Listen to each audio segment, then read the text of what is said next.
We are here at the ISH exhibition in Frankfurt, and here are the ovens of Värmebaronen from Sweden, and Svensson, who will tell us about this oven, which looks like a refrigerator. Very interesting. So it looks like it's standing in your kitchen. What can you tell us about this oven, Mr. Svensson?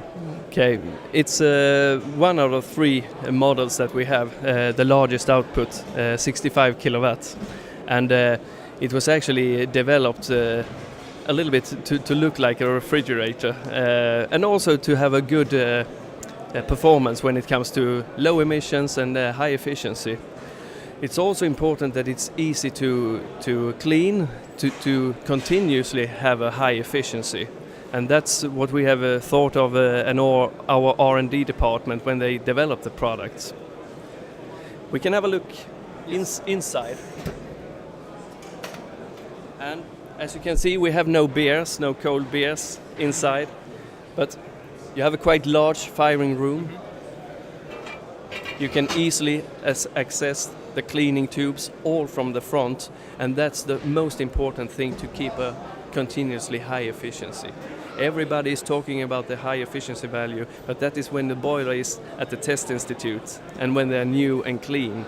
If it's complicated, it will take longer and longer every time between every cleaning, and that will reduce the efficiency quite fast. Mm-hmm. The boiler is lambda controlled. That means that we can regulate the air inlet with an O2 sensor.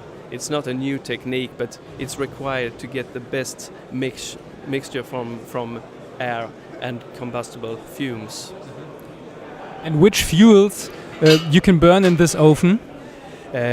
Normally it's wood log that is used. It could be also in combination with briquettes, but you have to be careful because you have more energy content in a briquette. So you have to know the calorific value compared to wood, and then perhaps you have to be a little bit precautious when you fill it. You can't fill it completely like with wood, because that's how these boilers are fired. You fill them up completely once every 24 hours, and then if the heating system is the demand is fulfilled, then you just store it in large accumulators. And then after a certain period when the boiler temperature has been reduced, then we start to charge from the accumulators. So how many times in a week you have to put new briquettes or wood into it? Normally that's decided of the size of the house and the outside temperature, and also how much warm water you consume. But if it's correct dimensioned and during winter season, once every 24 hours you have to fill it. Then when it's getting closer to spring perhaps, or in autumn, you can fill it every second or every third day and fire it. Okay. And your customers, in which room they put this oven? In the cellar or also in their living rooms? We haven't seen this model in a living room yet, but with another former model they actually had it in a living room.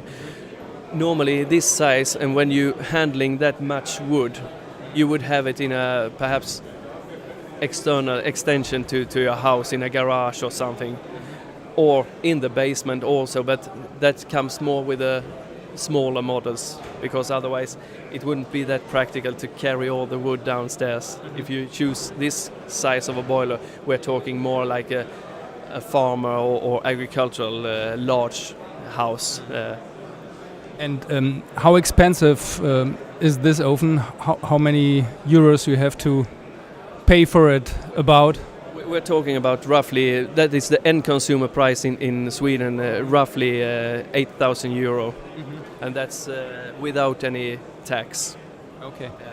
Yes, Mrs. Svensson, thank you for informations about this wonderful refrigerator oven from Värmebaronen.